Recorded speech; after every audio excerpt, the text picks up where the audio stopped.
Hello everyone and welcome to Action RPG. I'm your host Aaron, and for today's video we're headed to the world of Last Epoch. Mike, one of the senior developers at 11th Hour Games, held his normal Friday Q&A live stream on Twitch, which means I get to bring you Dev Chat 91.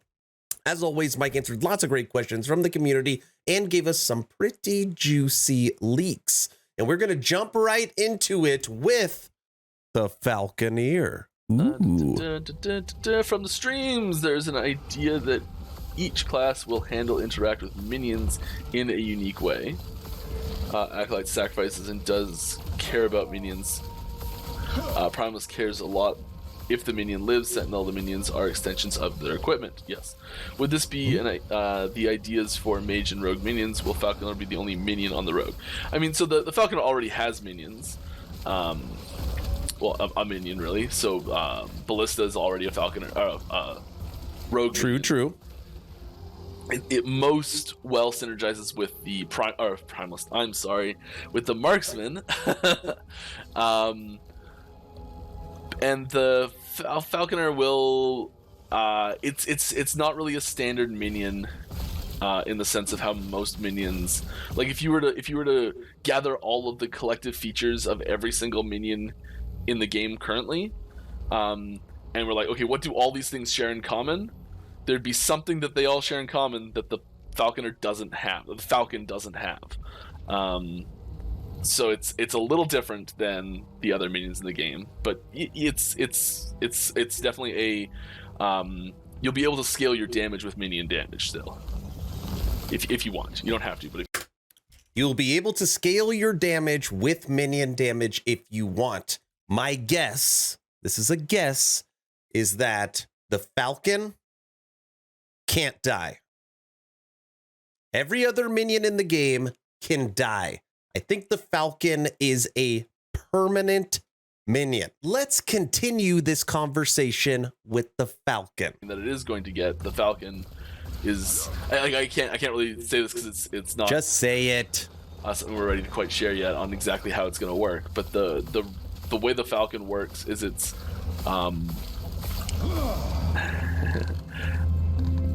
yeah, I don't know if how in depth I can go to how the Falcon's actually going to work. It's going to feel different than most other minions. Okay. It's going to be mechanically unique.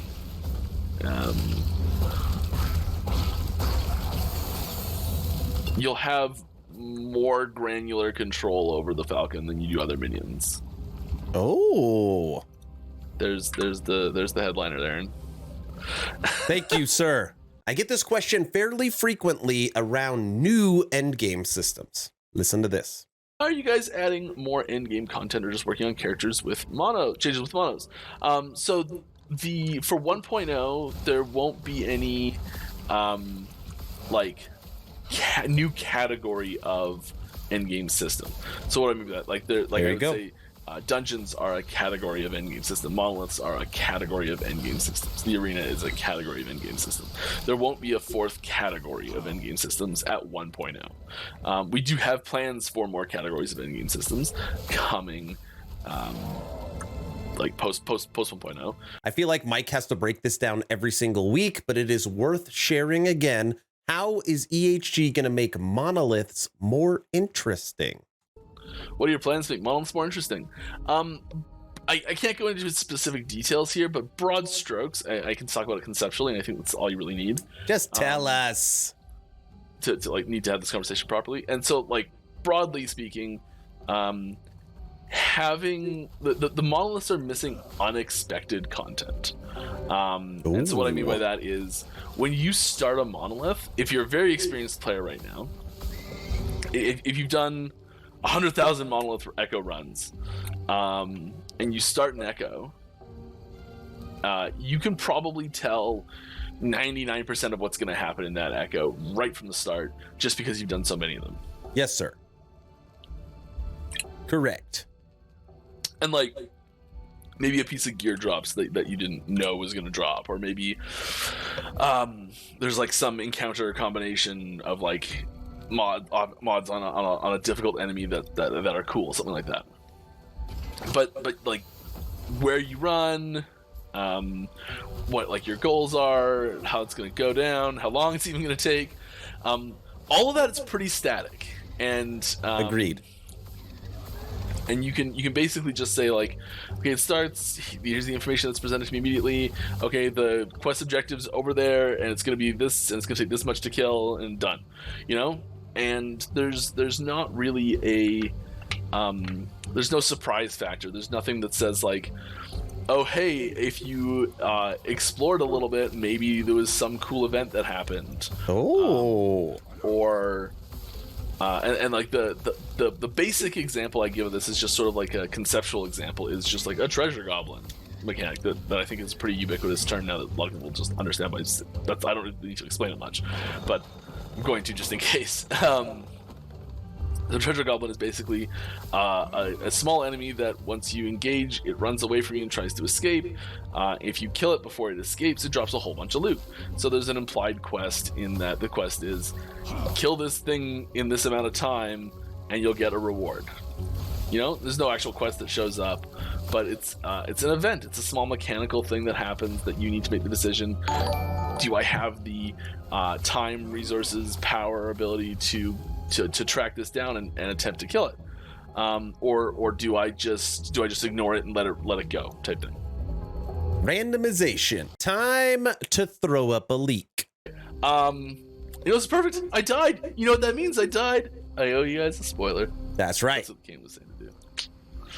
Here is a little image for a new enemy coming up. That's totally normal and not creepy in any way. I want this as a skeleton minion MTX. Cold or fire someday. Maybe, like, ever's a long time. Daily quest, daily dungeon, or daily monolith. Any thoughts?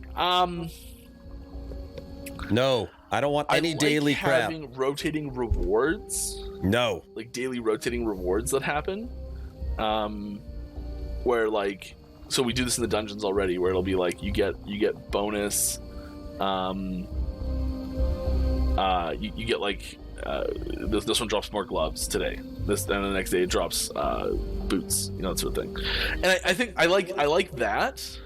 I'm not a big fan personally of come back every day to complete this, like weekly raid lockouts in WoW, or daily quests where it's like you know, log in every day to complete your daily quest for this special big bonus and that sort of stuff. I'm not a huge fan of systems like that. Me either.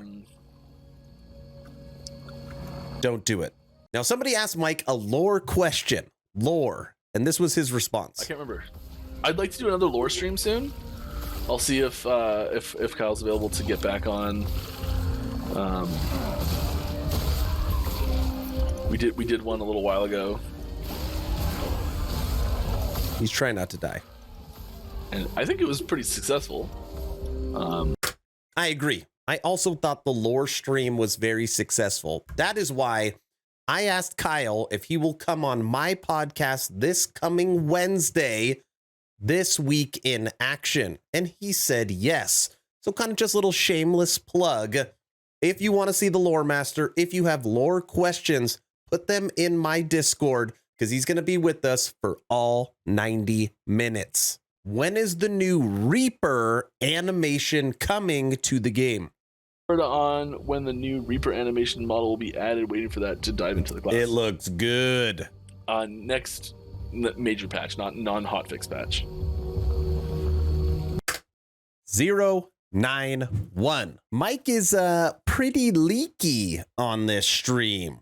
Have you talked about adding new or completely reworking spell skills to existing masteries? Yeah. Yeah. There's a... Here it comes. Here's something. Here's a little leak for you. Write this down. One of the 3 new masteries is actually going to be getting a revamped version of an existing skill as one of their mastery abilities. Oh. Existing skill will be a mastery ability, yeah, like only for that class. where it's coming from will have something else put in its place. A few minutes later, there's a joke that's Tempest Strike Falconer, and he gets a good laugh. All right, everyone, we have come to the final leak of Dev Chat 91. Mike, as always, thank you for continuing these Friday live streams. The community truly appreciates it. And for anybody out there still watching, I commend you. Thank you for dealing this entire time with my stuffed up, nasally self. I'm so sick and tired of being sick. 2 asks at the end of this video. Ask number 1, I'm hoping today's the day I have earned your subscription. Hoping today is the day you make the decision to push that little red button. I would really appreciate it. Ask number 2, check out my Patreon. Thank you for the first 65 members that have signed up. Become an instant ARPG VIP and get Patreon exclusive content at the first link in the description. You get a special title on the Discord. You get access to the VIP lounge so you could chit chat with me every day. Chance to win custom merch, the ability to live stream audio and video. Lots of goodies. First link in the description. All right, Mike. Final leak. Oh, and don't forget Lore Master stream this coming Wednesday on Twitch, my Twitch, This Week in Action. All right, Mike, take it away. Yeah, I need more cast speed. Oh, you know what? I got to the end before, and I probably should actually put this up. Okay, this is... I'm just gonna position myself right there. Wow. Pretty. Yeah, so here's another concept art, splash art, whatever you want to call it. I want to get a bit, because there's been a lot of these that are really awesome lately. I want to get some high-res versions of these posted up, because this image is ginormous, and this is crazy scaled down right now. So if you got a big mega widescreen desktop, fit real nice on it.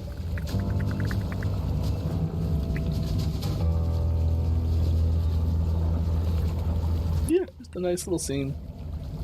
Just pretty. Fishing minigame when? I mean, we've joked about like a beekeeping minigame a lot on streams and just talking in various places. I think that there is room for some sort of minigame activity akin to fishing that would fit really nicely. It's not a core mechanic and gameplay system, so I don't think something like that will probably appear at 1.0, but rather likely be like a mechanic that shows up in some expansion in some cycle that we're you know, once we're like really in the groove of releasing cycles and all that sort of stuff, having something like some content like that, I think would be really fun and nice to add in.